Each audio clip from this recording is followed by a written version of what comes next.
본 방송에서 제공하는 투자 정보는 투자 판단에 대한 조언입니다. 방송에서 제공하는 주식의 가치, 가격 상승 및 가격 하락에 대해서는 방송사에서 보장하지 않습니다. 이 시각 헤드라인 뉴스입니다. 지난해 우리나라가 1,000억 달러 가까운 경상수지 흑자를 기록했지만 수입이 더 많이 줄어든 불황형 흑자에서 벗어나질 못했습니다. 한국은행은 지난해 경상수지 흑자 잠정치가 986억 8천만 달러라고 밝혔습니다. 이는 역대 두 번째 경상수지 흑자 규모지만 2015년 1,059억 달러 흑자와 비교해서는 규모가 줄어든 겁니다. 류일호 부총리 겸 기획재정부 장관은 미국 트럼프 행정부가 우리나라를 환율 조작국으로 지정할 가능성에 대응해 경상수지 흑자 비율을 낮추면 괜찮을 수 있을 것 같다고 말했습니다. 최근 도널드 트럼프 미국 대통령이 일본과 중국이 자국의 통화 가치를 절하한다고 비난하며 우리나라도 환율 조작국에 포함되는 것이 아니냐는 우려가 제기되고 있습니다. 지난해 자영업자에게 나간 은행권 대출이 22조 원가량 늘어난 것으로 나타났습니다. 늘어난 자영업 대출의 80% 이상은 50대 이상에서 발생했는데 최근 몇 년간 대출 비중은 60세 이상 고령층에서만 늘었습니다. 자영업자의 고령화 추세 속에 최근 베이비 부머 세대가 은퇴 후 생계형 창업에 대거 나서며 이런 결과가 나온 것으로 분석됩니다. 국내 외식업체들이 최근 사회 전반적인 물가 인상 분위기를 틈타 은근슬쩍 가격 인상을 단행하고 있습니다. 매년 연례 행사처럼 가격 인상을 실시하는 패스트푸드 업계도 올해 어김없이 가격을 올렸고 패밀리 레스토랑과 대형 커피 전문점도 10%가량씩 커피값을 올렸습니다. 최소한 수준에서의 가격 인상이 단행됐다는 업계 입장에도 이를 접하는 소비자들은 물가 인상 분위기를 틈탄 꼼수 인상이라고 지적하고 있습니다. 시청자 여러분 안녕하십니까. 오늘장 내일장 1부 서정덕입니다. 지수가 어제 이어서 오늘도 힘을 잘 쓰지 못하고 있는 상황입니다. 경기 개선에 대한 기대감이 나오고 있고요. 실적이 좋은 종목들이 많이들 나오고 있습니다. 어닝 서프라이즈들도 많이 나오고 있는데 그러다 보니 시장은 좋은 분위기를 보이면서도 트럼프 행정부의 행보에 대한 우려가 나오면서 이러지도 저러지도 못하고 있는 갈팡질팡하는 모습들을 보여주고 있습니다. 자, 여기에 환율 리스크까지 대두되면서 지수의 방향성을 더욱더 잃게 하는 모습인데요. 오늘장 내일장에서 정확하게 시장 진단해 보시기 바랍니다. 자, 먼저 코스피부터 확인해 보도록 하죠. 코스피 지수 현재 2068.87포인트입니다. 0.1% 하락한 약보합권에서 움직이고 있고요. 2.14포인트 하락입니다. 자, 그렇다면 일중 흐름들은 어땠는지 같이 확인해 보도록 하죠. 오늘 시가 2075포인트에서 형성이 됐고요. 고가는 2078.84포인트, 2079포인트 가까이 형성이 됐습니다. 하지만 이내에 상승 반납하면서 하락 전환했고요. 전환은 2064.05포인트까지 떨어지기도 했습니다. 살짝 올라와서 현재 포인트 2068포인트에서 머무르고 있는 코스피 지수입니다. 자, 이제 수급 주체들 같이 보도록 하죠. 개인만이 삽니다. 1193억 원 개인만이 사고요. 기관과 외국인이 팔고 있는데 기관은 소폭입니다. 203억 원 팔고 있고 외국인은 많이 파네요. 1520억 원이나 팔고 있는데 외국인 같은 경우에는 어제는 매수였는데 오늘 또 하루 만에 매도로 포지션을 바꾸고 있는 모습들이 보이실 겁니다. 기관 같은 경우에는 1520억 원을 팔고 있지만 금융투자 쪽에서는 또 1243억 원이나 순매수하고 있다라고 체크 포인트를 두셔야 될 것 같습니다. 코스닥으로 가보도록 하죠. 코스닥 현재 1% 하락했습니다. 606.88포인트에서 움직이고 있고요. 지수로는 6.16포인트 정확히 1% 현재 하락하고 있는 상황인데 일중 흐름 지수가 그래프에서 어떻게 움직였는지 같이 보도록 하죠. 하락하는 그래프 보실 수가 있을 겁니다. 오늘의 고가 614포인트 정도에서 잡혀있는 모습 보이실 거고요. 9시 정도의 장 초반의 분위기가 좋았다가 이내 조금씩 흘러서 현재 포인트 606.88포인트까지 내려졌고요. 610선이 현재 무너져 있는 상황이 연출이 되고 있는 모습입니다. 수급 주체들 같이 보시죠. 개인만이 삽니다. 거래소와 다를 바 없는데 254억 원 개인만이 삽니다. 한 가지 체크해 볼 만한 건 외국인이 조금 전 시간까지는 매수를 했습니다. 한 30분 전까지도 매수 포지션이었는데 2시를 전후해서 매도로 포지션을 바꿨다라는 외국인의 포지션 전환도 좀 체크하시고요. 외국인의 35억 원 매도 물량이 현재 쏟아지고 있습니다. 많지는 않지만 전환이 된 상황이기 때문에 조금씩 늘어날 것으로 예상이 됩니다. 기관 같은 경우에 227억 원 지금 매도하고 있는데요. 기관은 전주체가 매도합니다. 금융투자 11억, 투시는 153억 원, 연기금은 9억 원 순 매도하고 있는 상황입니다. 국내 양 증시 흐름 여기까지 살펴보도록 하겠습니다. 오늘자 관심 업종 그리고 마감 전략 살펴드릴 오인의 투자 전략 이어갑니다.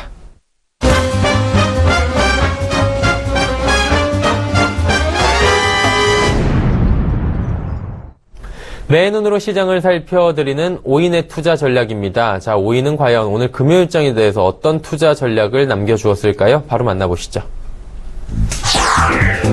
자, 제일 상단에 동부증권 압구정 지점의 이재우 DHP입니다. 이렇게 남겨줬네요. 트럼프 막무가내식 경계하되 겁내지는 말자.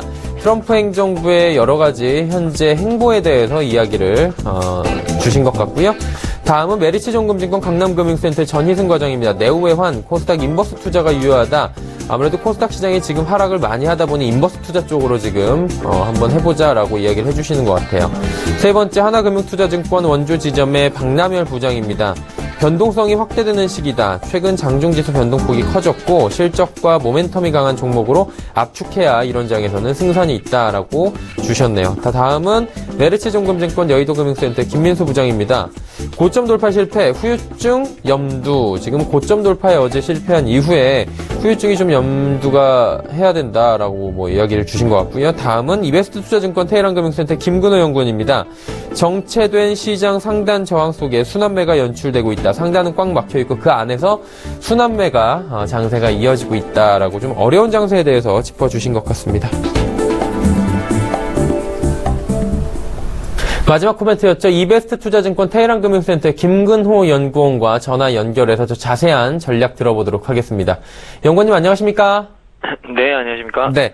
오늘장 투자 전략에 정체된 시장 상단 저항 속에 순환매가 연출되고 있다라고 이야기를 주셨습니다. 좀 어떤 식인지 구체적으로 저희가 풀어서 들어볼까요? 일단 시장은 2100포인트를 또 돌파를 못했어요. 그래서 결국에는 이제 다시 한번 좀 미끄러지는 모습이고, 중소형주들도 이제 말할 필요도 없이 지금 계속적으로 하락을 좀 보여주고 있는데, 가장 문제는 수급적인 측면에 있다고 보여집니다. 이게 보면 코스피 기준으로 오늘 외국인 기관 동반 매도 나오고 있고, 최근 보면 기관 같은 경우에는 좀 간헐적으로 매수가 들어왔었고, 사실은 외국인이 최근에 좀 시장을 받쳐줬는데 수급적으로 기관이 거기다 굉장히 많은 매도를 했어요. 그러니까 지금 기관의 수급이 좀 다시 들어와야 되는 부분들이 있지 않나. 저는 개인 홀로 사는 이런 시장은 사실은 크게 오를 수 있는 여건은 아니다라는 말씀 좀 드리고 싶고, 지금 보면 수급적인 측면은 사실은 환율 얘기를 우리가 많이 했지만 환율하고는 그렇게 상관이 없는 것 같아요. 지금 오늘 또 달러와 약세를 부추기는 미국의 이제 이 발언이 좀 나오면서 미국 측에, 그래서 결국에는 이제 미국 쪽에 이제 무역과 관련된 협회에서 이제 발언이 좀 나왔음에도 불구하고, 결국에 이제 환율은 약세를 부추겼어요. 달러와 약세를. 그래서 지금 원화가 강세인데, 사실 원화 강세 기조가 좀 되면 외국인들 환차익에 따라서 좀 매수 기조가 좀 접근되고 하는 모습들이었는데, 사실은 최근에 그런 환율과는 좀 크게 상관이 없는 움직임이다. 그래서 지금은 일단 환율 같은 경우에는 기업 실적 반영이나 이런 것들에 대해서는 좀 신경을 써볼 만하지만, 시장의 어떤 수급적인 측면과는 그렇게 크게 상관이 없는 별개를 좀 봐야 된다라는 말씀 좀 드리고, 일단은 이제 주도주들이 좀 쉬기 시작했다. 그러니까 삼성전자 마이너스 나오고 있고, SK하이닉스도 계속 올라오다가 좀 쉬어가는 모습들, IT 섹터가 오늘 좀 쉬어가고 있죠. 그래서 화학, IT 이런 쪽들 쉬어가면서 오히려 이제 최근에 많이 못 올라왔었던 통신이라든지 금융 이런 것들이 좀 치고 올라와 주는 모습. 그러니까 시장은 굉장히 이제 박스권 상단에서 오르락 내리락 하고 있지만, 그 안에서 이제 업종별로 또는 종목별로 순환매가 좀 일어나고 있다. 이런 부분으로 접근을 하셔야 될 것 같고요. 지금 실적 시즌이 본격화됐어요. 그러니까 어제 보면 롯데케미칼도 실적 좋았고, 최근에 IT 업종들 실적 발표하면 다 좋았고, 금융주도 좋았고, 전체적으로 좋았단 말이죠. 근데 그런 것들이 어느 정도 시장에는 반영이 됐다. 그러니까 실적 시즌이 좀 본격화되면서 오히려 실적 발표를 한 이후에 좀 좋아지기보다는 우리의 어떤 기대감들을 좀 충족시키는 정도의 실적들을 보여줌으로써 차익 실현에 좀 나서는 모습들이 아닐까 이런 얘기를 좀 드리고 싶습니다. 그래서 아마 올해 1분기 실적에 대한 기대감을 또는 예상들을 가지고 종목에 좀 접근을 해야지 단순하게 4분기 실적 가지고 접근하시다가는 종목별로 좀 물릴 가능성이 굉장히 좀 높아 보인다라는 말씀을 좀 드리고 싶고요.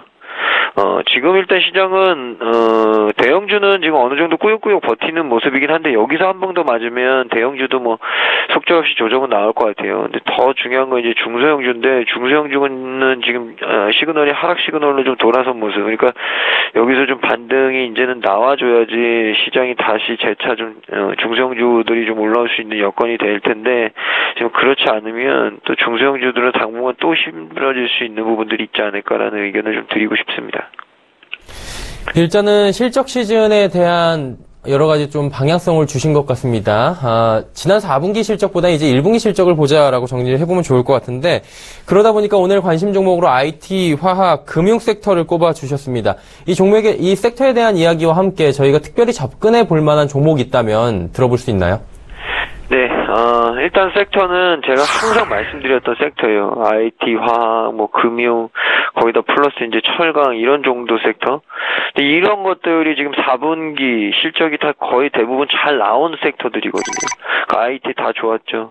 화학 지금 롯데케미칼 뭐 굉장히 좋은 실적 나왔고, 화학주들, 정유주들, 유화주들 실적 기대감 크고, 금융 섹터 같은 경우에도 지금 은행주들 생각보다 뭐 대손 충당금이라든지 충당금 반영, 마케팅 비용 이런 거 반영하더라도 실적이 잘 나왔단 말입니다.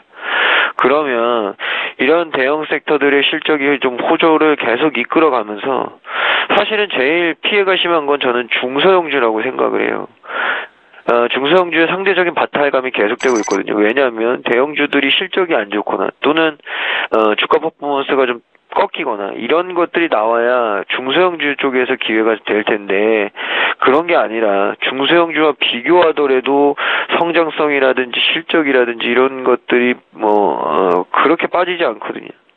그렇기 때문에 아마 중소형주들이 지금은 더 힘들지 않을까 이런 생각을 좀 갖고 있습니다. 그래서 주도주는 지금 IT, 화학, 금융, 철강 이런 주도 섹터들이 쭉 끌고 왔는데 이제 이런 섹터들도 많이 올랐어요. 그렇기 때문에 이제 그 안에서 그러니까 섹터를 보실 게 아니라 섹터 안에서 상대적인 종목 대비해서 그러니까 그 안에서 업종의 상승률 또는 종목의 어떤 상대적인 상승률 대비 많이 못 오른 종목들 예를 들면은 IT에는 LG전자 같은 회사들이 있을 거고요.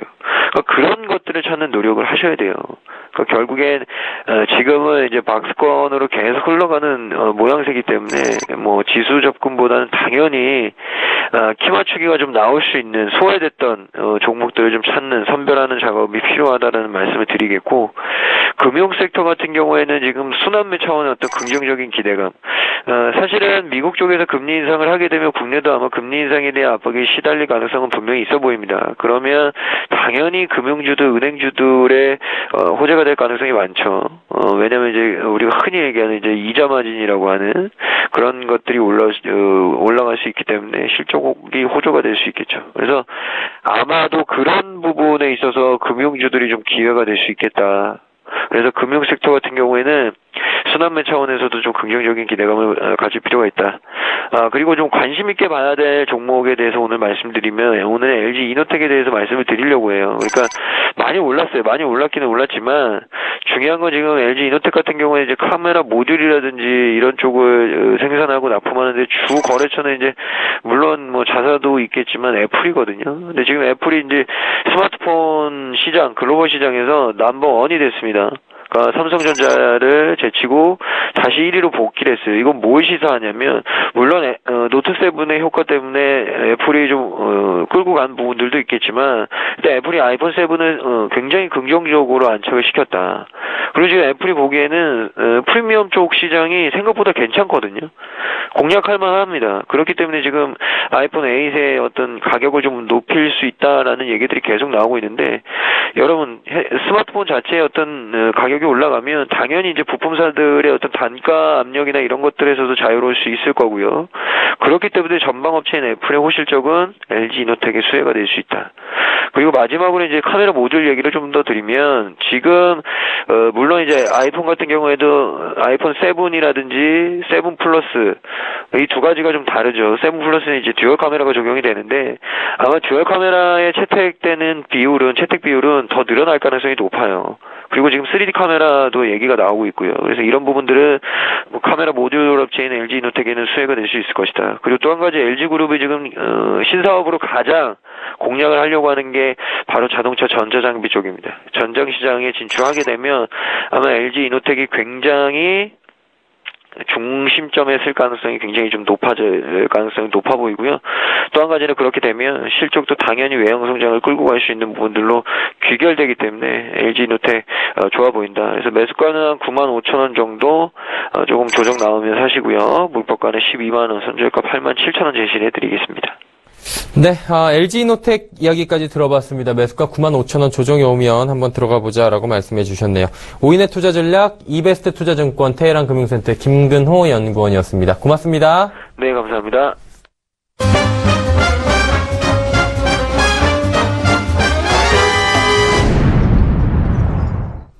증권 전문가 오인과 함께하는 시간 종목 컬렉션 시간입니다. 증권 전문가 오인이 엄선된 종목을 시청자 여러분께 추천해드리는 시간인데요. 그간 추천된 종목 중에 어떤 종목이 수익률이 좋았는지 베스트 탑3부터 만나보도록 하죠.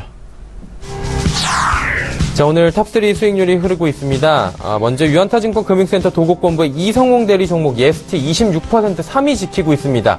수익률이 조금 내려왔지만 여전히 높네요. 26%. 2위는 대신증권 인천센터의 강종혁 대리 종목 삼천당제약 28%까지 수익률이 올라왔습니다. 그리고 1위는 3위 종목을 가지고 있는 유한타증권 금융센터 도곡본부의 이성웅 대리 SM코 37.5% 아주 높은 수익률인데 50%가 넘던 수익률이 조금 시장 조정의 요새 분위기로 나오면서 37%까지 지금 조정을 좀 받고 있는 모습입니다. 자, 오늘은 유한타증권 분당 허브점의 백인범 대리와 이야기 나눠보도록 하겠습니다. 대리님 안녕하세요. 네, 안녕하십니까? 네, 이제 금요일의 남자로 발탁이 되셨습니다. 네네. 당황하신 것 같은데요. 매주 금요일 이제 우리 시청자 여러분께 좋은 종목 선정을 해드려야 될 텐데 각오가 좀 있으실 것 같아요. 한마디 하고 출발할까요? 네.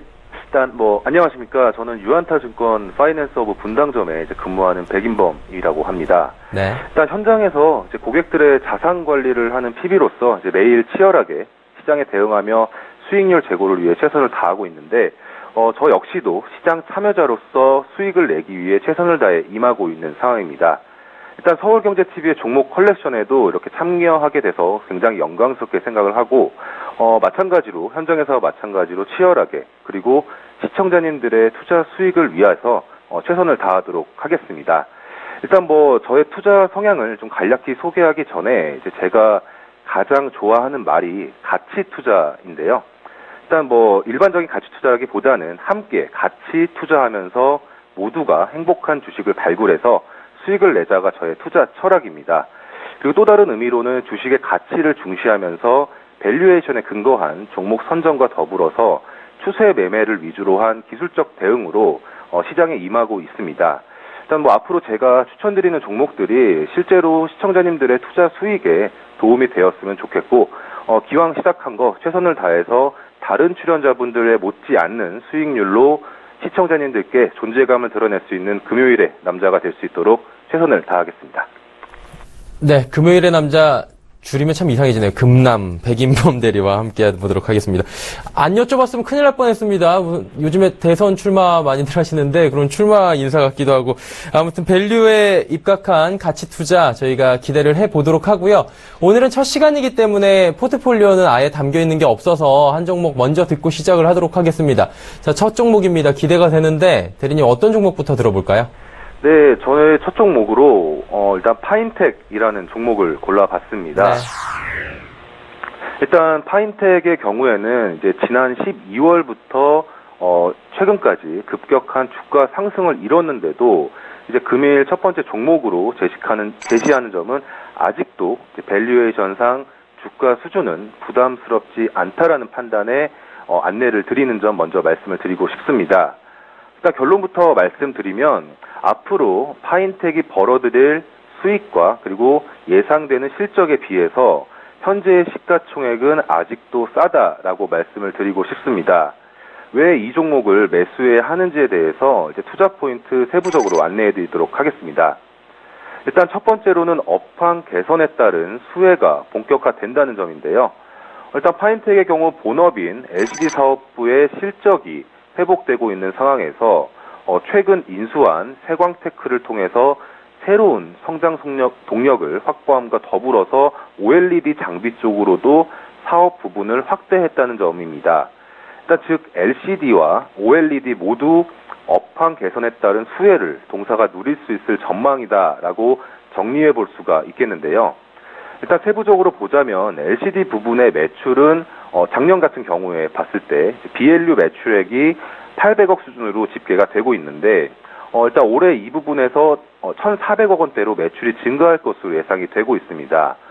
그리고 또한 신규 거래처를 확보함으로써 이제 매출 증대의 가능성까지도 높인 상황이다라고 분석해 볼 수가 있겠습니다.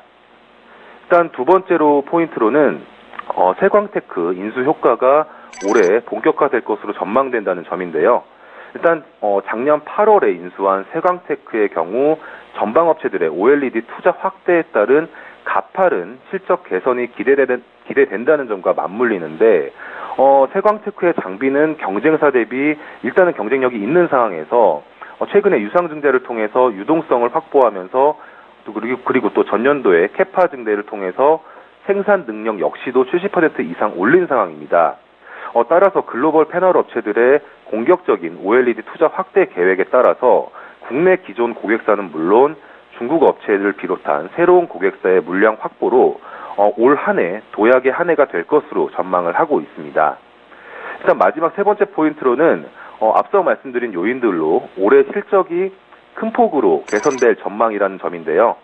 일단 기존 사업의 회복과 더불어서 세광테크 인수에 따른 OLED 수대 기대감 등과 더불어 올해 실적이 대폭 증가하면서 이제 이러한 기대감을 높여가고 있는데 일단 아직은 예상치이지만 올해 매출액은 전년 대비 140% 증가한 3,700억대로 추정이 되고 있고 영업이익 또한 흑자 전환될 것으로 기대되고 있는데 약 250억 원에서 320억 원가량의 연간 영업이익을 기록할 것으로 기대되고 있습니다. 따라서 최근 유상증자 물량 오버행 이슈가 있었지만 우려에 비해서는 주가 조정이 거의 없던 점과 더불어서 일단 올해 작년도 4분기 실적 발표 시점을 기점으로 이제 올 한 해 실적 개선에 대한 기대감이 유입될 것으로 기대가 되고 있기 때문에 향후에는 추가 상승의 가능성을 높일 것으로 전망되고 있습니다. 일단 리스크적인 측면에서 보자면은 최근 환율 흐름이 IT 관련주들에 대한 차익 실현의 빌미로 작용하면서 파인텍 역시도 일부 조정세를 거치고 있고 그리고 회사 자체적인 문제보다는 유상증자 물량이 들어옴으로써 오버행 이슈가 아직은 다 해소된 것이 아니기 때문에 유상증자 물량 250만 주의 차익 실현이 나올 것인가에 대한 점 등을 지켜보시면서 차트상 추세를 깨지만 않는다면 제 가치를 찾을 것으로 예상하고 있습니다. 일단 마지막으로 매매 측면에서 말씀을 드리면 이제 매수가는 현재가 부근부터 1,500원까지 설정 후 대응하자는 의견 드리겠고요. 목표가는 동사의 올해 예상 실적 대비 주가 프리미엄 등을 감안했을 때 2만 원 선까지 열어두고 대응하는 것이 맞다고 판단하고 있기 때문에 목표가는 2만 원 제시하겠습니다. 그리고 손절가는 심리적 지지 및 20일 이동평균선 부근인 10,000원으로 설정 후 이탈 시에는 비중 축소 후 재매수 시점을 다시 노려보는 것이 바람직하다는 의견으로 이상 추천 종목 마무리하도록 하겠습니다. 네, 백인보험 대리의 첫 번째 종목은 파인텍이었습니다. 오늘 이야기 잘 들었습니다. 감사합니다. 네, 감사합니다. 유한타증권 분당 허브점의 백인보험 대리와 함께했고요. 잠시 뒤 2부 예고를 좀 해드리도록 하겠습니다. 자, 2부에도 알차게 소식들이 준비가 돼 있는데요. 자, 먼저 오늘장 이슈부터 준비가 돼 있습니다. 오늘장 이슈 NH투자증권 리서치센터의 조현주 연구원과 함께 할 텐데요. 불확실한 글로벌 시장, 통화 정책의 향방에 대해서 짚어보는 시간 갖도록 하겠습니다. 이슈 칼럼 SPM 김영진 대표와 함께 기업 실적과 경제지표 호전, 강세장이 지속될까라는 부분에 대해서 한번 여쭤보도록 할 거고요. 핫이슈 종목도 준비가 돼 있습니다. 주식탐탐의 이재모 팀장과 함께 IPO 유망주 발굴 2월에 웃을까라는 이야기를 나눠보도록 하겠습니다. 마지막으로 황금연못의 올대표처 골드스탁연구소 원해남 대표와 함께 각국의 경제지표가 많은 날이라는 주제로 이야기를 나눠보도록 하겠습니다. 잠시 뒤 2부에서 뵙겠습니다. 감사합니다.